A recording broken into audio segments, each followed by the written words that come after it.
Antarctica. Unbelievable. Unbearable. And now, a 50-day sea expedition attempts to crack its mystery, uncovering the improbable creatures that somehow thrive at this merciless alien edge of our planet.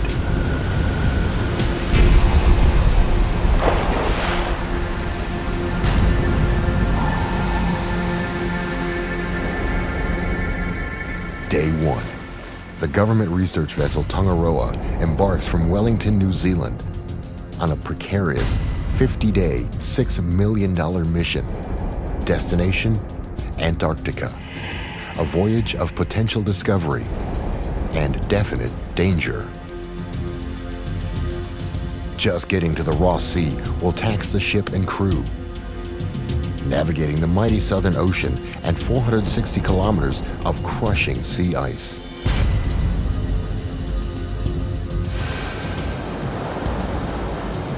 In this International Polar Year, Tongaroa will join 17 other ships in a top-to-bottom census of Antarctic marine life. And Andrew Leachman is its captain. Like a telephone directory of everything that's down there, because it's never really been done. But satellite charts show the worst icing condition in years. Even with Tongaroa's 70-meter-long reinforced hull, this could be a mission impossible. Though we can hardly wait to get his hands on the strange, scaly creatures from the sea floor, marine biologist Andrew Stewart knows it'll be no dip in the ocean. The ocean is a very difficult environment to study. Down here in the Southern Ocean, everything is that much harder.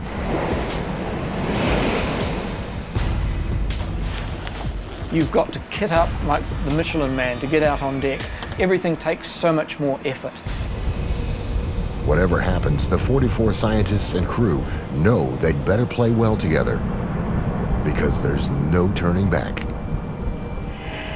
They certainly won't lack toys. The team has new gadgets, new cameras, cutting-edge science to help them check the health of the ocean. Has overfishing caused harm? Is global warming forcing a sea change? The scientists aim to find out. Once they get past the seasickness. Ship's doctor, Jenny Visser, takes her job very seriously. Tongaroa will sail well beyond the reach of a helicopter rescue. If illness or injury strikes, help will come by slow boat or not at all. Dr. Jenny's skills could mean the difference between life and death. Right, how are we doing? Yeah, good. Boogie bit just over here. Yeah. 6 days out, the team spots its first iceberg. See that? It's on the radar. That's good. That's good. A free-floating chunk of ice calved off an ice shelf. This legendary menace of the high seas reveals only 1/8 of itself as it glides aimlessly and destructively through the water. Look out the port side, you'll see an iceberg. The team find it thrilling, an ominous hint of the hazards that lie ahead. Tongaroa is a fisheries research vessel, no icebreaker. And these small icebergs, called growlers, seem to be ganging up on the ship. Obviously there's icebergs around, it's bergy water, there's a few growlers about. We're heading south, so I'm not certain exactly where I'm going to go. I want to go and have a look and just have a feel for the terrain and so which way we can work our way through the ice to the Ross Sea. Captain Leachman navigates these waters knowing others have attempted and failed. You're in the footsteps of Scott and Shackleton. It's a challenge. It's a real challenging thing for any ship's captain to take a ship down there.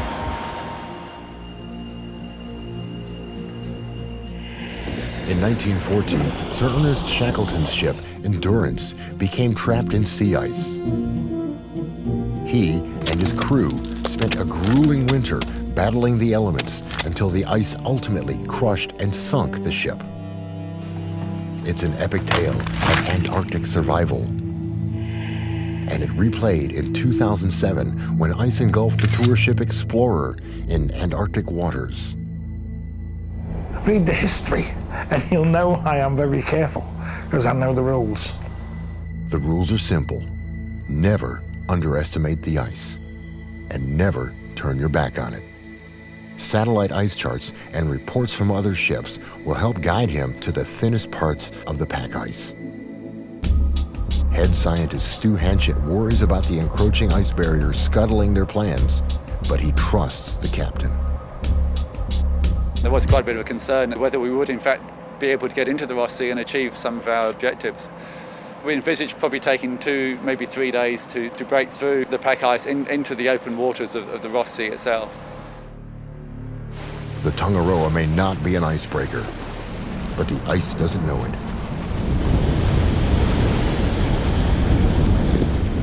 The sharp prow makes short work of it, for now.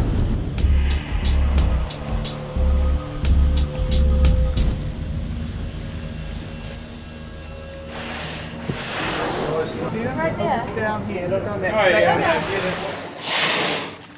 Off the stern, the minke whale finds sanctuary, scarfing down a hearty meal of krill among the ice chunks. Minkies can grow nearly 9 meters. Positively puny compared to their blue whale cousins, who can stretch to more than 3 times that size. And that means an awful lot of krill to sustain a healthy population of whales, penguins, and seals. Especially the crab-eater seals, who also make their home on the shifting ice, slurping down krill, not crabs. Each year, they eat about 25 times their body weight in krill, filtered through their interlocking strainer-like teeth. And these ever-popular emperors of Antarctica will pass the dark and brutal winter by mating. They'll brave temperatures lower than -40 to lay eggs and raise their chicks. The work these scientists do down here could help all these animals survive an uncertain future. Each night, 3 hours of darkness brings new danger to the ice-clogged waters. Safety depends on constant vigilance.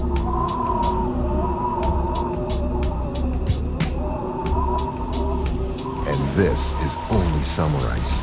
In the winter, Tongaroa wouldn't stand a chance.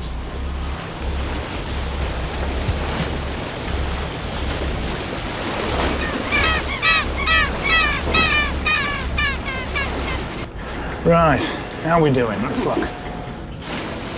At last, the ship breaks free.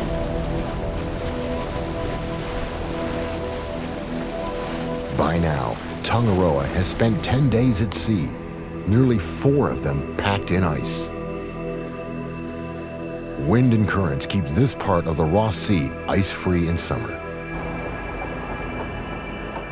Voyage leader John Mitchell can breathe a little easier, but experience tells him he hasn't seen the last of it. It's always going to get in the way, regardless what you do. Even on the best ice years, you still get ice, and it's always where you want to be. While the sea stays calm and free of ice, the team prepares to plunge into an alien world. For the first time, these scientists will get to see what's down there, courtesy of the deep-towed imaging system they call DETIS, custom-made for this type of deep-sea exploration. Its high-definition video and stills cameras will act as the team's eyes in this high-pressure, low-light environment. Okay, we're ready to go. And we're in position, going ready.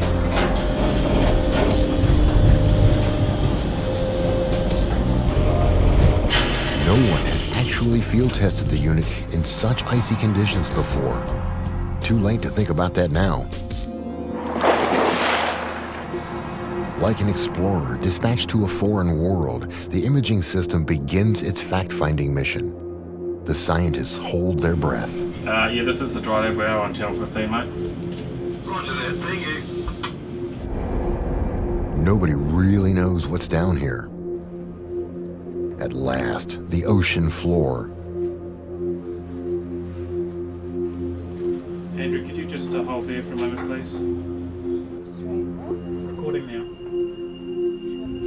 To a marine biologist, this is big. Like the first moonwalk. As the live video images come up from the seabed, the scientists log what they see and strain to find things they've never seen before. They will trawl for an hour, the length of a videotape, giving the team their first tantalizing image of polar marine life in perpetual nighttime. There's quite a lot of fragments of things here, isn't there?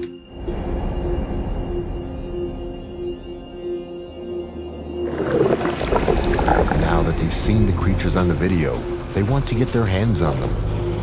For that, they'll need to trawl with nets, not cameras.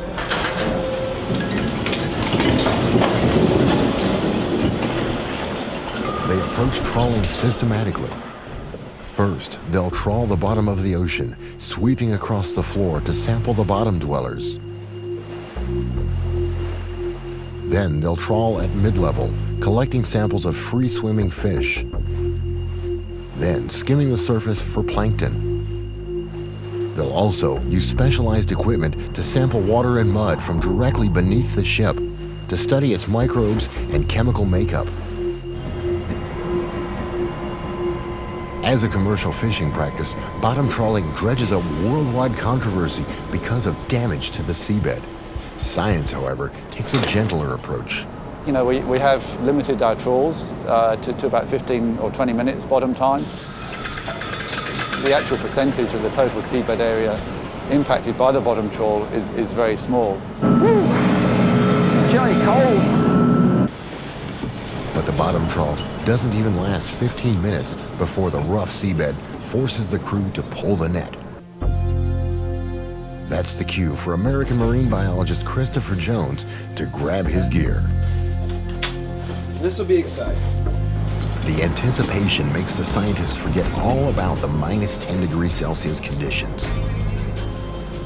And Andrew Stewart thinks all of his Christmases have come at once. It's going to be a bit like Santa Claus coming up the stern ramp there. We don't know what's going to be in that sack. Could be a pair of socks, or it could be a new bike, who knows.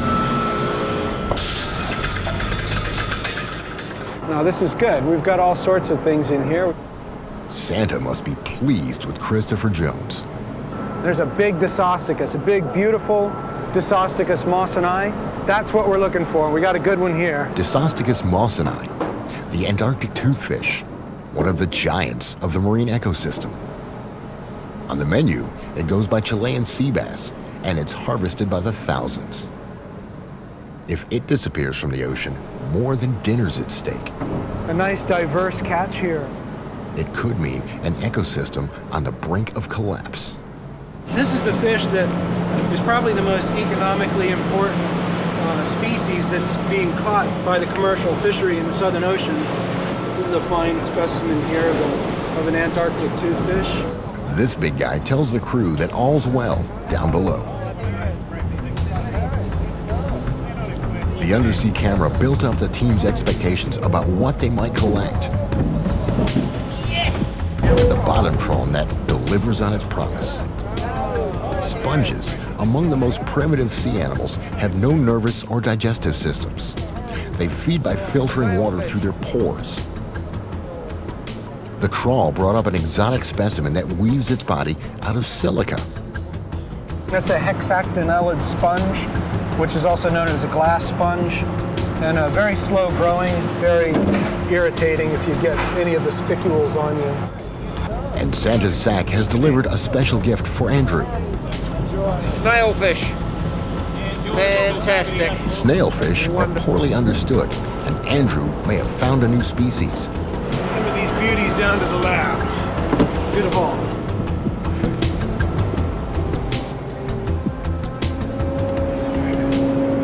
This is why I came to Antarctica. Seeing things like this, it's just beyond words. We now have whole families of fishes that are found nowhere else in the world except in the Southern Ocean. And these are fascinating animals. These are the ice fishes. Temperatures above 5 degrees Celsius are too hot for them and in fact are lethal for them. The sea holds a dizzying variety of fish to baffle and thrill marine biologists.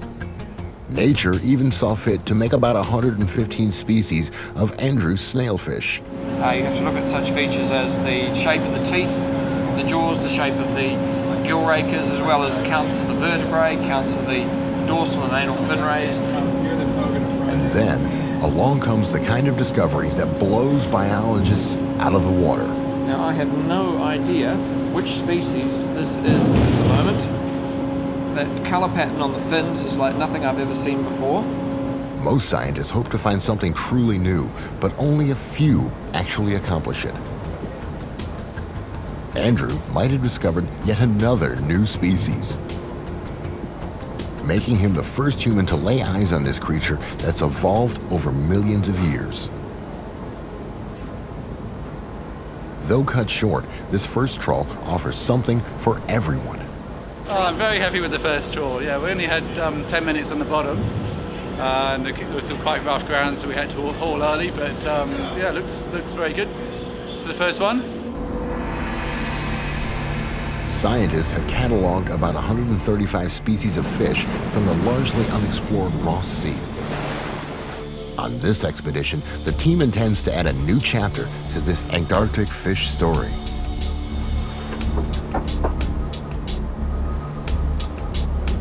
In the depths of the ship, the team studies the fish finder to locate schools of small fish and krill, the foundation of the elaborate food chain.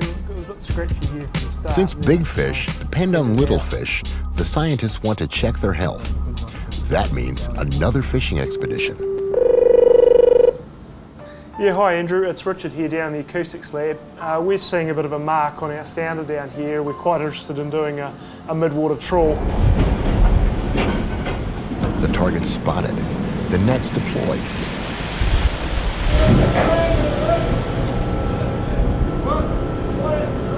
But as the net closes in on the fish, the weather closes in on the ship. Unlike the previous trawl, this monster mid-water net will trawl between surface and the sea bottom, scooping up the free-swimming fish. This is the bit that's going into the trawl, and all these little red tick marks through here, that tells us we're catching fish. So everything's looking good, isn't it, Andrew? It is indeed. Menacing clouds gather on the horizon. A sudden turn into polar weather can endanger equipment and anyone caught on deck. Okay. We'll haul it down. Alrighty, coming up. There she comes. The wind from the approaching front hits suddenly. Before they can get the net on board, a full gale sends its fury.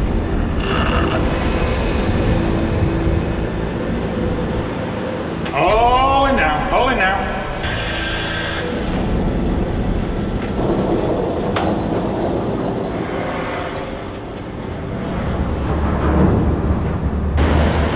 With the stern ramp open, the angry sea floods the deck.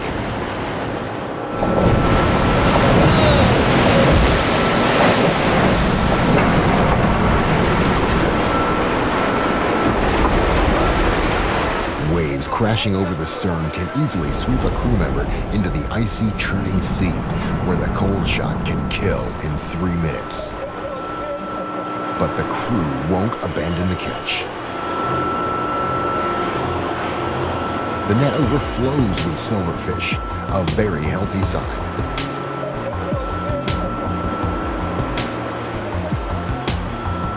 It's one of the most abundant species in the Ross Sea. It's eaten by quite a lot of species, so it's important to the food chain. Among the mass of silverfish, Andrew spies a lethal predator most likely feeding when snared. What's the name of that again, Andrew? Daggertooth. A daggertooth.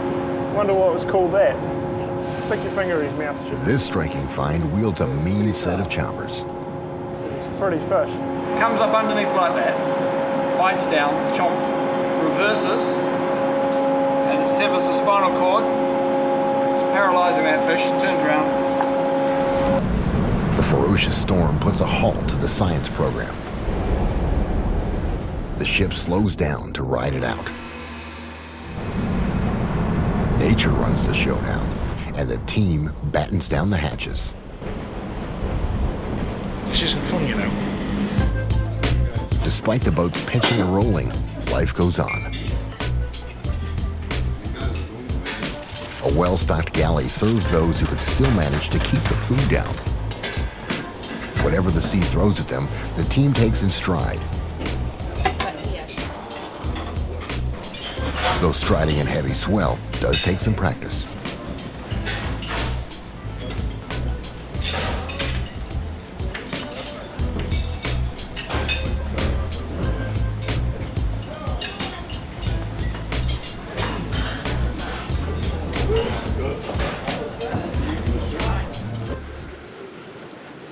At last, the storm passes, costing the crew a day and a half's sampling. You might get caught up in science, John. Microbiologist Julie Hall's work involves checking the health of the Southern Ocean's tiniest residents. This device collects her water samples. She can remotely open and close the sampling bottles at various depths from the seabed to the surface. Okay, we're ready to go. Steve's ready. Once the samples break the surface, the team rushes to retrieve them without spilling a drop.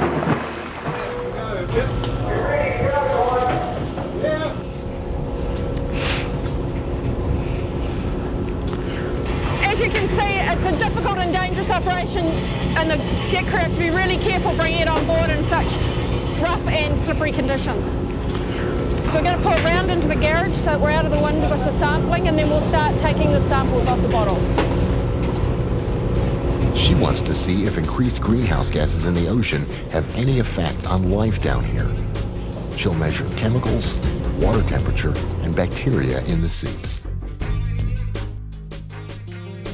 We've got the water from that coming out and going in about 10 different directions for analysis of nutrients in the water, chlorophyll, phytoplankton.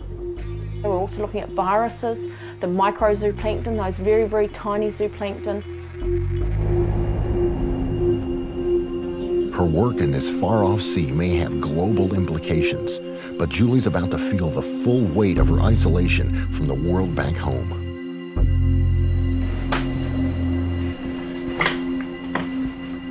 Just 2 weeks into the mission, Captain Leachman receives an urgent satellite phone call from the New Zealand police. Early morning, I was called to the bridge, and the sergeant in Matamata said, "Look, we've got some bad news. Have you got a Dr. Julie Hall aboard?" And I said, "Yes." And he said, "Well, unfortunately, her husband's been killed in a gliding accident."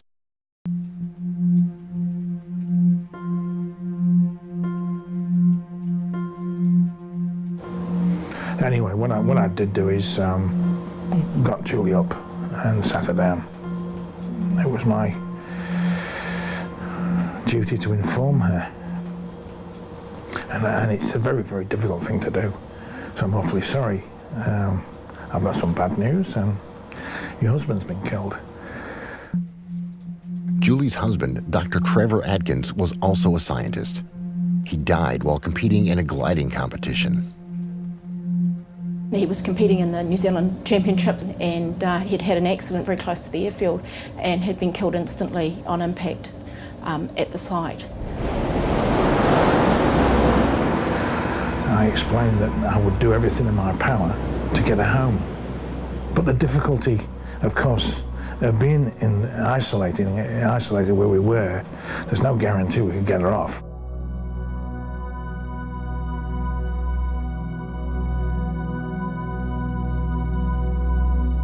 Fickle weather and enormous distances have conspired against Julie.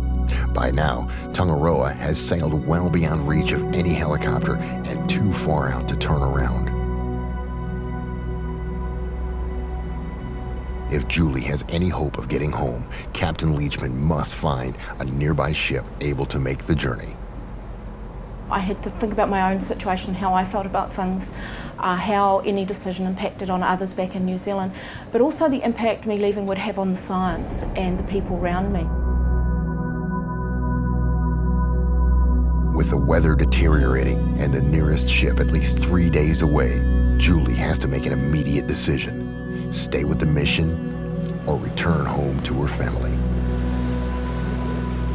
And as it turned out, I'd made the decision not to leave. She decided that really she was going home to an empty house, and she didn't want to go home. She was happy where she was. The strongest reaction of why aren't you coming home came from people who really didn't understand the isolation, and also not really the situation on the ship in terms of being surrounded by close colleagues who were very supportive.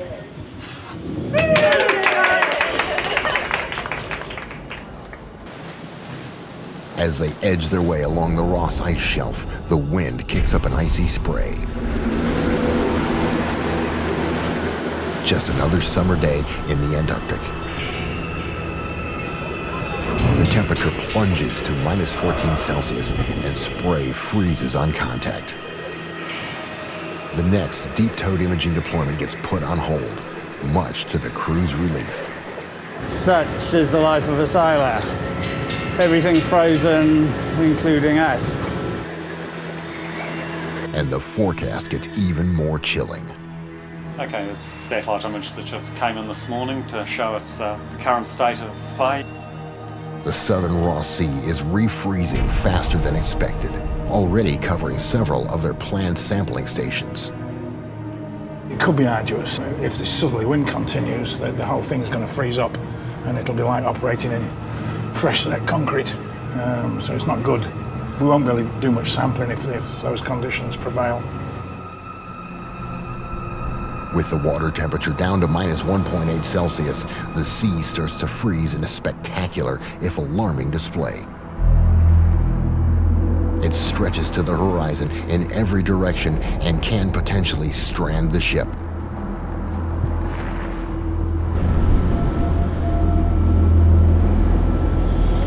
Don't like it when it's really thick. I really don't. I'm always frightened I'll do a Shackleton. The pancake ice has begun, heralding one of the planet's greatest annual displays, the freezing of seas around Antarctica. Over winter, the event effectively doubles the size of the continent.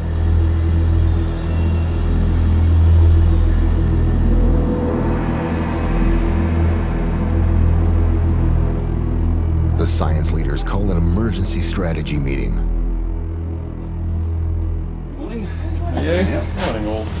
I think the general consensus is now that we don't go much further east than here, which is probably a good idea because looking out the window. They agree to continue their work here as long as they can before the ocean freezes solid. Because at the southernmost extremity of our activities, we're going to do a Dieter's toe, and then we will proceed northwest.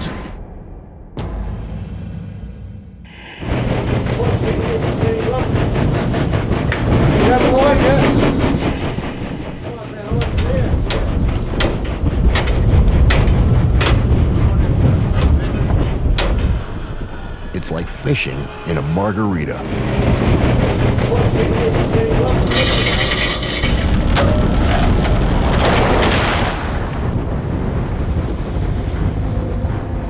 The slushy turmoil on the surface hides the calm waters below.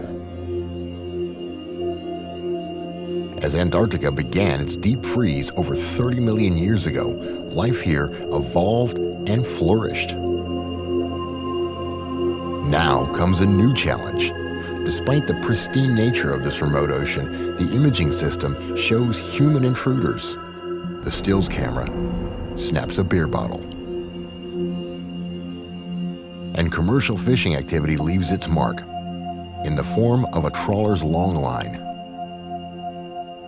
When the weather allows, commercial trawlers drop their deadly long lines here to catch toothfish, the so-called sea bass.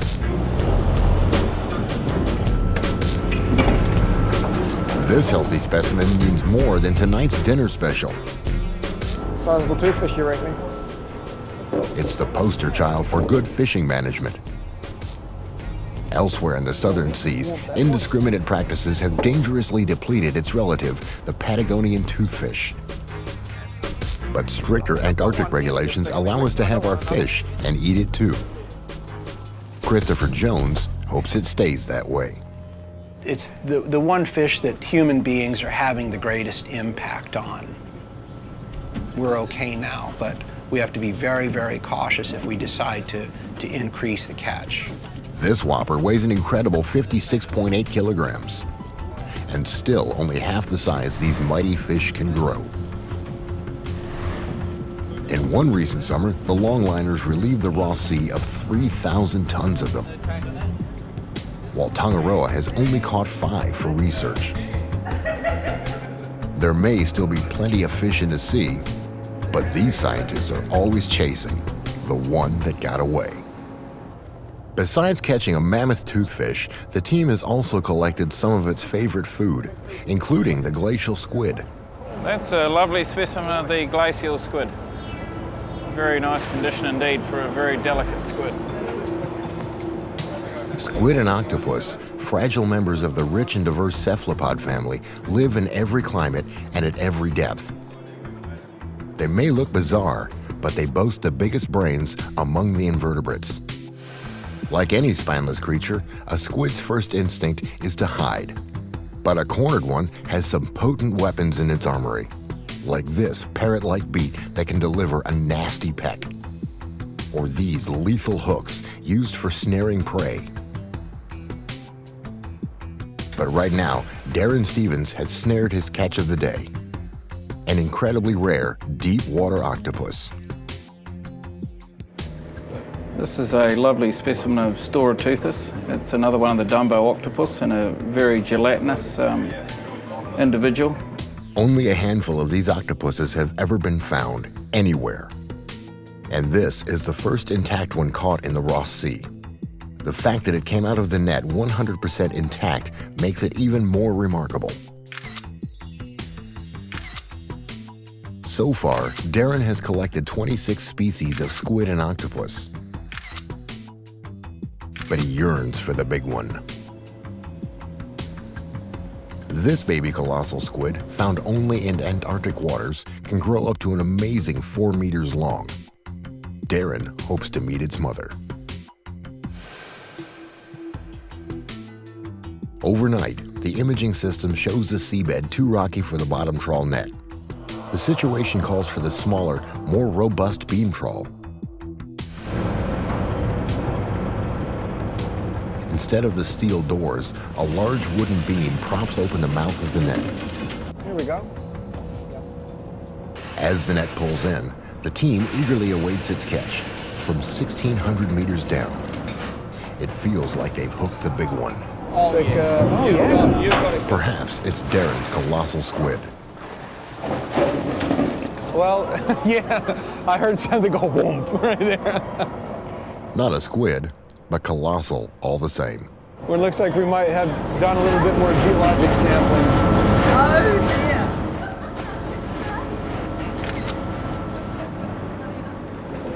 The deckhands get left with the heavy lifting.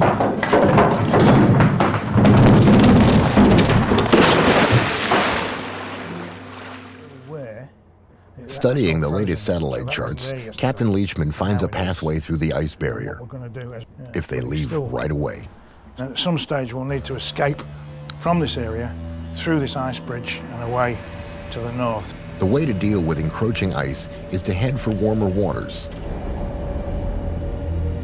And in the southern hemisphere, that only means one thing. Go north, young man, go north. Bring her up and drop those. As Tongaroa steams north into deeper water, Julie deploys the multiple opening and closing net, or mock nets.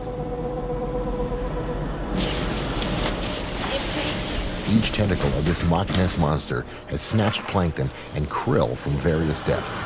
This is a very important mock nest sample for us. It's come from 3,400 metres. It's the deepest one we've ever done. Along with the microscopic animals known as zooplankton, Lisa spies a tiny deep-sea squid. A little gift for Darren, the squid guy. Is Darren up there? Darren? Darren, yeah. He says he is. Tell him we've got a present for him in the plankton lab. definitely beautiful. He's in very good condition. You know, we've found some fascinating things, and quite often they're bright red, which is really cool. No, he's great and very much still alive. What have you got for me? Here we go. Oh, well, that is gorgeous. Thank you. Bathytusis abyssecola. You've done very, very well. Thank you.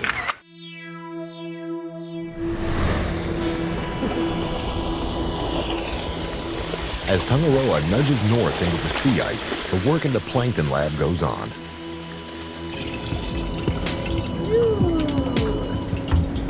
In the mock nest net, we collect some of the larger phytoplankton in there, and sometimes it's come up literally looking like pea soup with those larger phytoplankton that get caught in the net. I'm amazed at the amount of life in here. It certainly looks quite productive, a lot more productive than I'd imagined for Antarctic waters. But I guess something's got to be there to feed the krill, which live down here. The mid-trawl net hauled up plenty of krill, and Chris gets the smelly job of weighing and measuring every last one of them.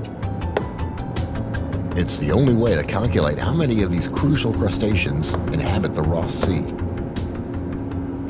Krill really drive most of the ecosystem. That is all the land-based predators, the penguins, the seals, the birds, most of the fish species, whales, they're all highly dependent on krill. The arrival of two humpbacks delights the team. Whales, can I just drop it down? Oh, nice. Whales! They've come for the krill, of course, gorging themselves before migrating back to the breeding grounds in the Pacific. This is great. It couldn't be any better. The sun is shining and it's just a beautiful day. The ice is right behind those whales.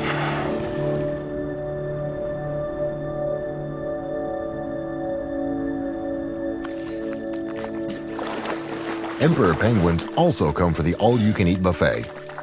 After laying their eggs in the dead of winter, the females complete an arduous trek from open water to feed the chicks. And krill, one of the lowest links in the food chain, becomes a meal fit for an emperor.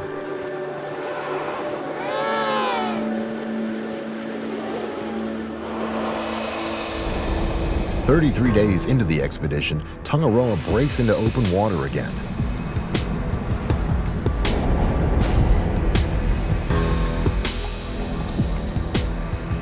On the horizon looms Scott Island and Haggett's Pillar.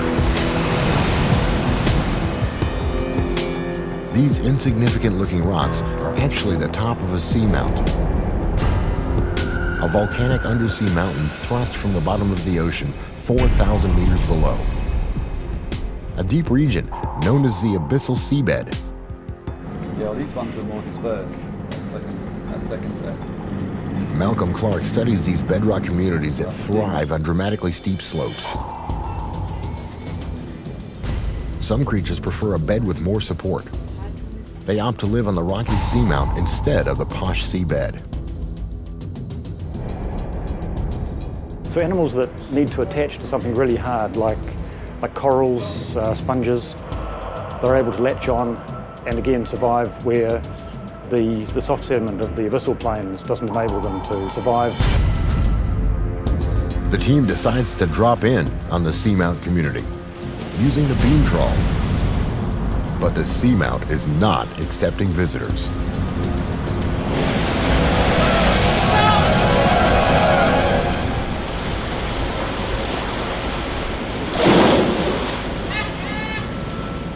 Up comes nothing but the tangled cables of the broken trawl. The wooden beam is smashed in two. From the details, it looked pretty good. So it's worth a go, and it's just one of the risks we take. They need to repair it, or they're dead in the water. The crew is optimistic. It's not a problem. It's not going to take long. I mean, if you give us an hour or so, we're done with it. They cut out the tangled wire and splice it back together. And where would a sailor be without his knots? Practicing the crocheting. Before long, they're back in business. Having braved ice storms, broken equipment, and rough seas for almost 2 months, the team braces itself for the most high-pressure assignment of all. They will delve 3,500 meters into the abyssal plain, a depth almost as high as the Swiss Alps. To prepare for the mission, team members perform an exacting scientific endeavor, decorating polystyrene cups. Because they've been made and compressed with air, when we put them down to the deep, they'll hopefully compress and get smaller and smaller and smaller, and eventually we hope they'll turn out basically like thimbles. It will endure 300 times more pressure than we experience every day.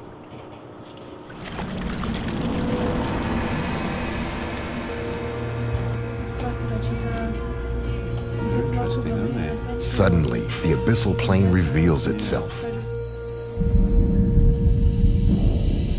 It looks barren, like the surface of Mars. But a closer look reveals life. No one has ever witnessed sights like these in Antarctica before.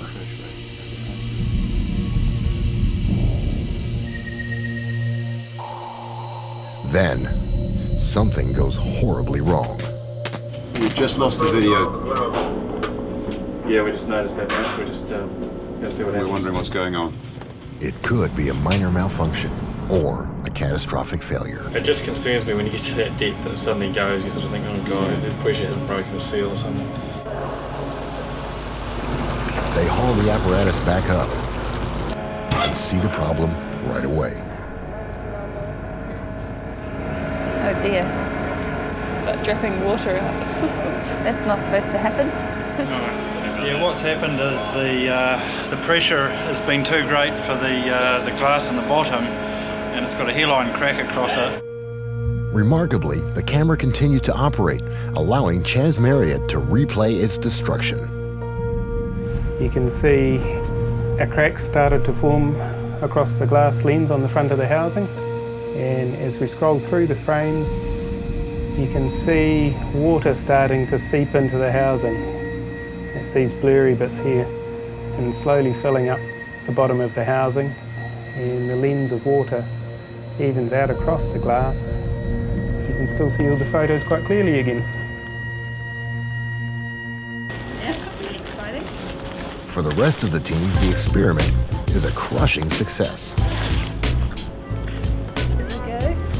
300 atmospheres of pressure, bearing down equally on all sides, have miniaturized them without damage. Oh, they're great!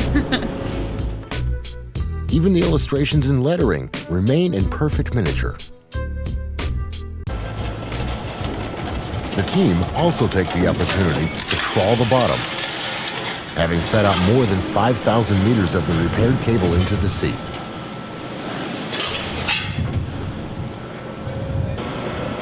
The beam trawl finally comes aboard at 2 a.m.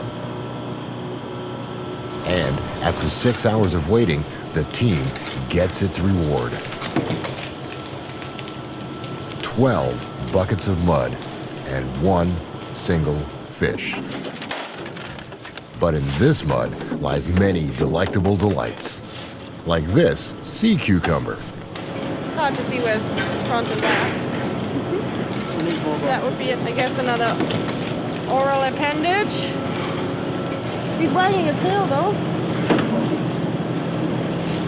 Now, if this doesn't demonstrate all the glamour of marine biology, nothing does.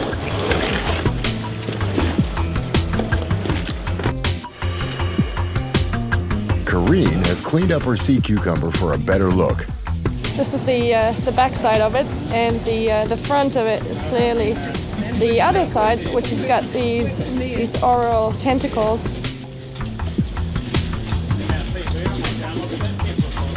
Then, Karine finds an even more curious specimen.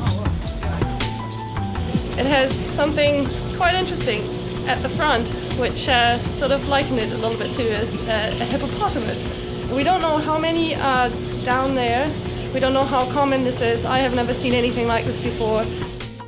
Sea cucumbers are the ocean's vacuum cleaners. walking along the bottom, sucking nutrients out of the mud they eat. The video enables the scientists to observe them in all their sluggish action. Scientists recognize about 1,200 species of sea cucumbers, none of them very attractive, except maybe to a marine biologist. But as the expedition winds down, they'll encounter creatures strange by any standard. 44 days into the voyage, and the last day of sampling has arrived.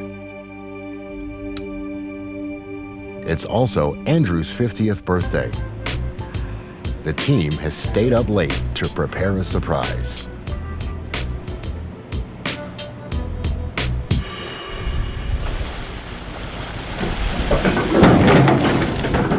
They've conducted 312 sampling deployments at 39 different stations, yet still a sense of expectation grips them. This is the last bottom trawl of the cruise. The video shows parasites attached to deep-sea rat-tail fish. The scientists hope the trawl snares one. After a long day's wait, Andrew and the others get to see the last net come in.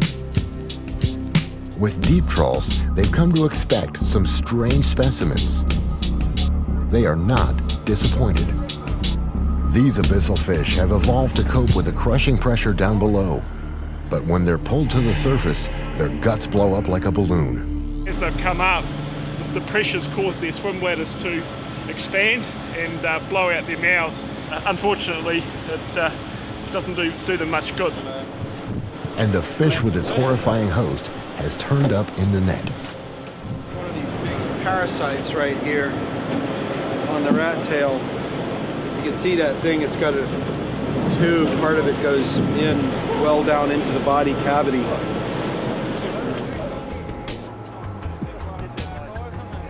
Today, Andrew receives a birthday gift only a biologist could love, an ambush predator with a mouth of needle-sharp teeth. And the scientific name for this one is Kali, named after the Hindu goddess of destruction. These fish have a remarkable ability to swallow prey much, much larger than themselves. And the whole stomach area just unzips and expands. This is just a great find. It's the first find for this expedition, first record of this family in the Ross Sea. As the mission winds down, the scientists log the last of the specimens. This snapshot of Antarctic biodiversity will be compared with the results of expeditions to come.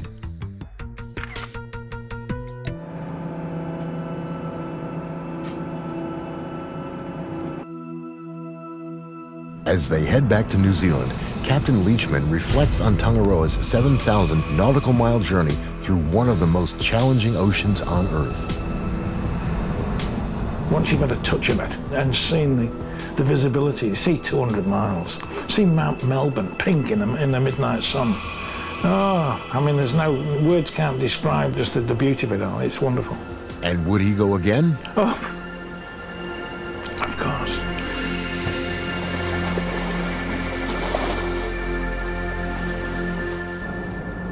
For Julie Hall, the life she's coming back to is not the one she left.